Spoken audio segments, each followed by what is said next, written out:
मैं जम्मू हूँ और मैं जम्मू की आवाम। इस शोरगुल में मेरी आवाज़ दब सी गई है।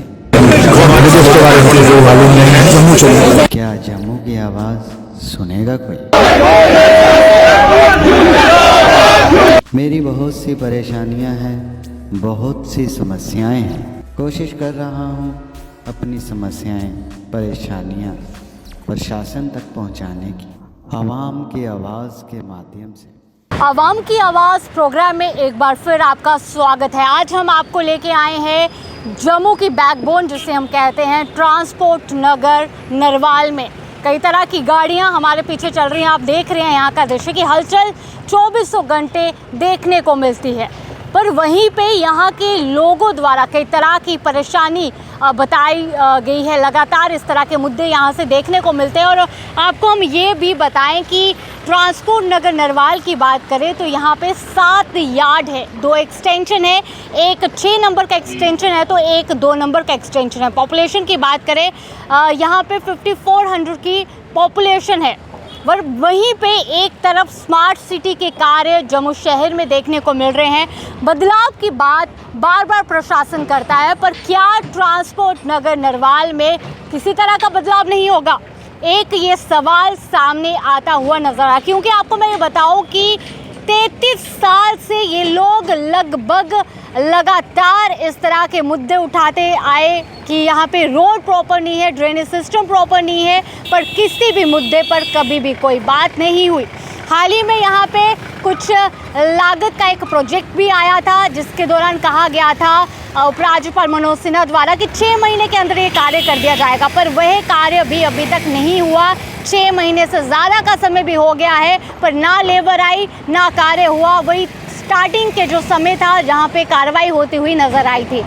क्या यहाँ का जो ट्रांसपोर्ट नगर का एरिया है ये सरकार की नज़र से दूर है? कई तरह के प्रश्न पर चलते हैं। पहले यहाँ के जो दुकानदार हैं जो यहाँ पे कार्य करते हैं उनका क्या कहना है, उनसे उनकी प्रतिक्रिया जानते हैं। जी सर, आपका नाम? मेरा नाम राजेंद्र प्रसाद कक्कड़ है। मैं प्रेसिडेंट हूँ motor park dealer association. Sir, transport Nagar Narwal से और यार्ड नंबर 1 की बात करें, कई तरह की यहाँ से एक सवाल आ रहे थे, कई तरह के मुद्दे यहाँ से निकल रहे थे। क्या कुछ मुद्दे हैं ज़रा बताएं? मुद्दे तो बहुत लंबी लिस्ट है, क्योंकि जब से ये बना है ट्रांसपोर्ट नगर तब से 1 नंबर को देखा ही नहीं गया, बल्कि पूरे ट्रांसपोर्ट नगर को नहीं देखा गया। तो 1 नंबर की बात करें तो 1 नंबर में ड्रेन डीसिल्ट होने की ज़रूरत है, नई बनाने की ज़रूरत नहीं। जहाँ पर पुरानी 2 ड्रेन है, एक नाला है, अगर इनको दोबारा रीमेटलिंग करके रीअलाइनमेंट करके बनाया जाए।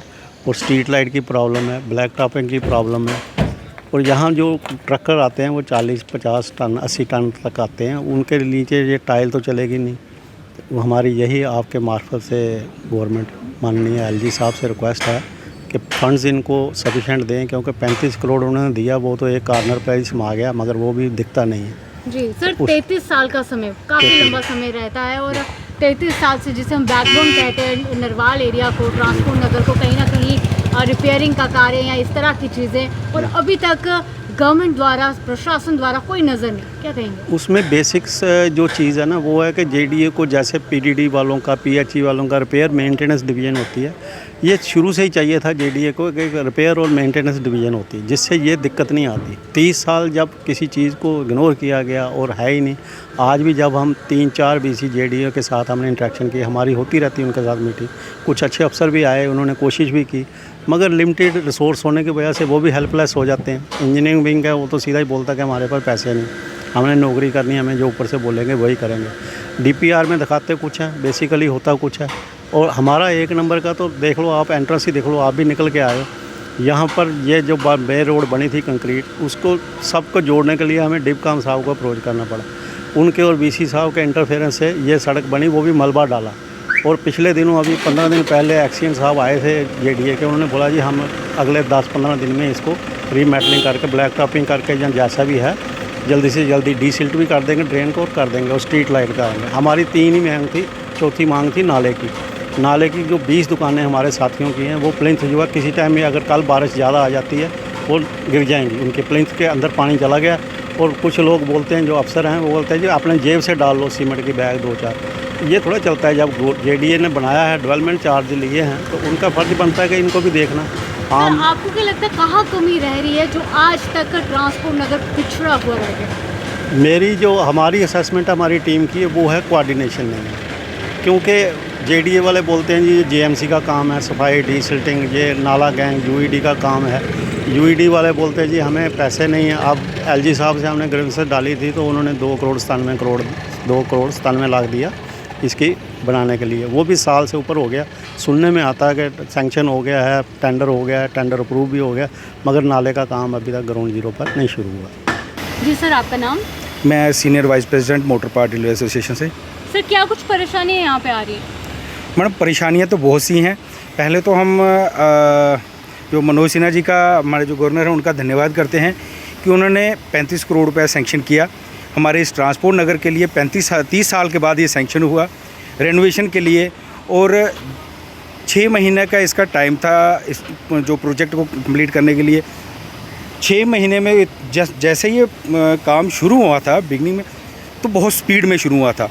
हमें लगता था कि ये 5 या 6 महीने के अंदर अंदर ही कंप्लीट हो जाएगा, बट धीमे धीमे इसकी रफ्तार कम होते होते हमें अब लग रहा है कि ये काम बंद हो चुका है। बट आप सड़कों का हाल देखोगे अभी तक वैसी हैं। डिवाइडर का था, हमारे वो डिपकॉम साहब आए थे, उन्होंने इनको बोला था डिवाइडर बना के उसको साइडों से फेंसिंग करनी है, इसको जो ग्रिलिंग करनी है वो भी बीच में अधूरी रह गई। कुछ जगह तो इन्होंने जो बनाए हैं डिवाइडर वो 15-15 फीट का बना दिए हैं, और टाइल वर्क भी जो हुआ है उसमें भी कुछ टाइल्स ये इतनी कारगर नहीं सिद्ध हुई हैं, कुछ डैमेज हो गई हैं। कुछ इन्होंने कंप्लेंट्स हमें आती हैं जो हमारे मेंबर्स हैं, मेंबरान साहिबान की, कि इन्होंने पुलियाँ उठा दी हैं काफ़ी, वो भी दिक्कतें हैं। और हमें जो इनसे जेडीए से और बाकी से उम्मीदें थी वो हमें कुछ बनती दिखाई नहीं दे रही है। वो पैसे का हमें नहीं पता चल रहा कि कितना पैसा लगा है, क्या लगा है, कुछ हमें वो दिखता नज़र नहीं आ रहा है। आपको नहीं ऐसा लगता कि वो पैसों का सिर्फ एक दिखावा था और पैसे बर्बाद हो गए?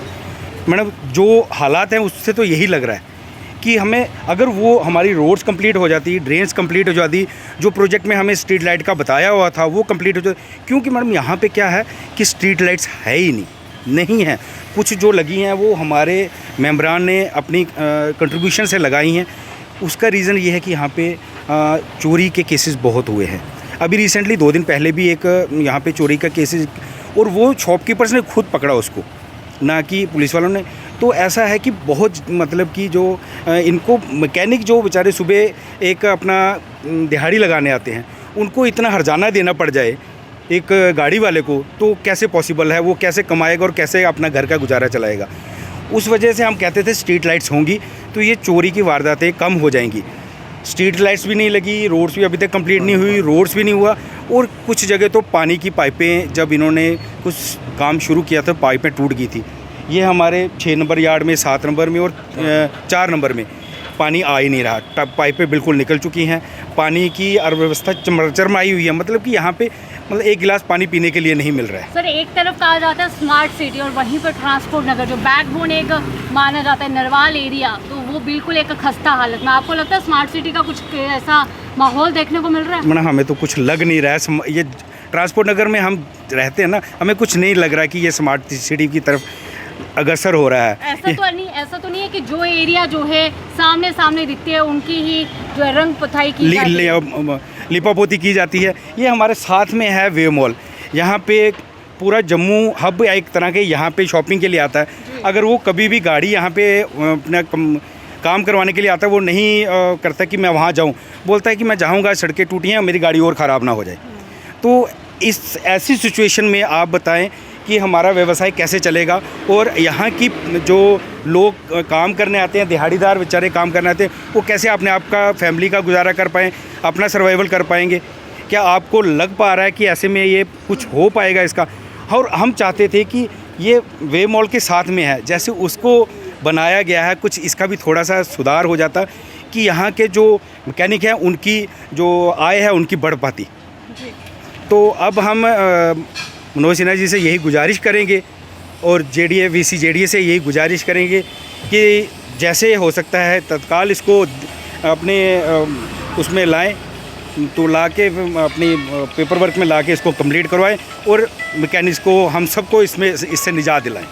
जी सर, आपका नाम? मेरा नाम चौधरी अल्लाह रखा, ऐसे रखा मिस्त्री नाम के तो जानते हैं, वही वर्कशॉप है यहाँ ट्रांसपोर्ट नगर।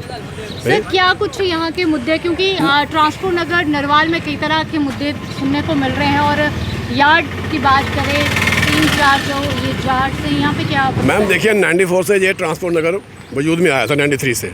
तब ये रोडें बहुत बड़ी थी, यहाँ पे इतने कोई बीच में वो पार्टीशन नहीं थी इतनी, जैसे सेंटर में फॉरेस्ट वालों ने बनाया था, छोटे थे 5 फुट 8 फुट का सिर्फ टोटल, तो इसमें डेकोरेशन ये था बीच वाला। अब इन्होंने 17 फुट की ये बना दी, एक मतलब पूरी रोड ले ली बीच में। और जो जिस यार्ड में काम करते थे वहाँ यार्ड में जगह नहीं किसी को गाड़ी लगाने की, जो गाड़ी लगाता है वो बाहर लगा काम करता है, मिस्त्री जो भी मैकेनिक है, और उनकी मजबूरी है, बाहर लगाएंगे गाड़ी काम करेंगे।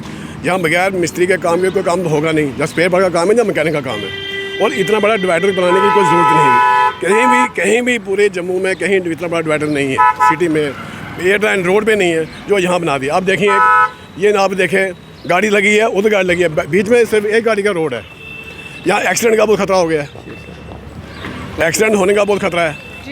देखिए आप खुद देख लें, मुझे व्यू मार दें पूरा क्लियर पोजीशन क्या है इस वक्त। सेंटर में इतनी रोड से बड़ा तो इन्होंने डिवाइडर बना दिया है, कहीं भी इतना बड़ा डिवाइडर नहीं। और इनको मना भी किया हमने, भाई यार डिवाइडर इतना नहीं बनाओ, कम करो, किसी ने सुने नहीं, हमारी बात सुनता ही कोई नहीं। ऐसा लगता है कि ट्रांसपोर्ट नगर ये जो नरवाल एरिया है, इसे इतना लाइटली लिया जा रहा है कि किसी चीज़ पे कोई फोकस करने की मैम यहाँ किसी को सुनाई ही नहीं है, जो आता ना काम करना है महकमे का बंदा कहता आप कौन हो, आपकी क्या वजूद है, आप किस लिए आए हो। हम बोलते हैं भाई इतना बड़ा डिवाइडर किस लिए बना रहे हो, अगर आपने पार्किंग डिवाइडर बनाना है तो छोटा बनाओ, आपने फॉरेस्ट का बनाना है, इसमें दरख्त लगाएंगे, बूटे लगाएंगे, जो भी लगाओ, पर उसका ऊपर तक जाल लगा दो, क्योंकि यहाँ बन जाएंगे लोगों की दुकानें। 17 फुट का कहीं भी नहीं डिवाइडर है, और यही मना किया था हमने, किसी ने मानी नहीं हमारी बात। इन्होंने मलबा भी डाल दिया, इन्होंने प्लंथ भी डाल दिए। ट्रांसपोर्ट नगर को कहीं ना कहीं बैकबोन भी जो है माना जाता है, और 33 साल का समय सबसे बड़ी ट्रांसपोर्ट इंडस्ट्री है यहाँ चल रही है, जो यहाँ सब जा रहे हैं, जो गरीब लोग आते हैं, सुबह आते हैं काम के, शाम को जाते हैं, मैकेनिक लोग हैं हमारी तरह, सब मैकेनिक हैं, सुबह गाड़ी का काम करते, शाम को पैसे डालते हैं, अपने बच्चे पालते हैं, ना किसी को मुलाजमत है ना कुछ है, ये इसी एक गुजारा है उनका। स्पेयर पार्ट वाले हो गए, मैकेनिक हो गए, उनका यही काम है, और गाड़ियाँ यहाँ ही लगेंगी।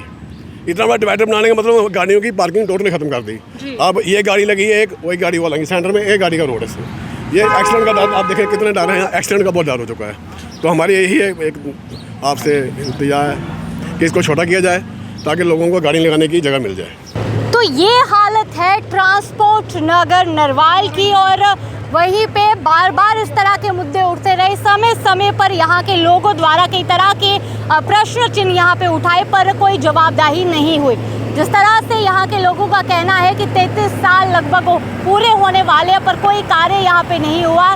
जेडीए भी सोया है, और कहीं ना कहीं स्मार्ट सिटी के चलते भी यहाँ पे आंखें जो है वो मूंद ली गई हैं। आपका क्या कहना है, आपकी क्या राय है, अपनी राय ज़रूर दीजिए। अभी के लिए इतना ही, बाकी अपडेट्स के लिए बने रहिए न्यूज़ नाउ के साथ। मुझे दीजिए इजाज़त।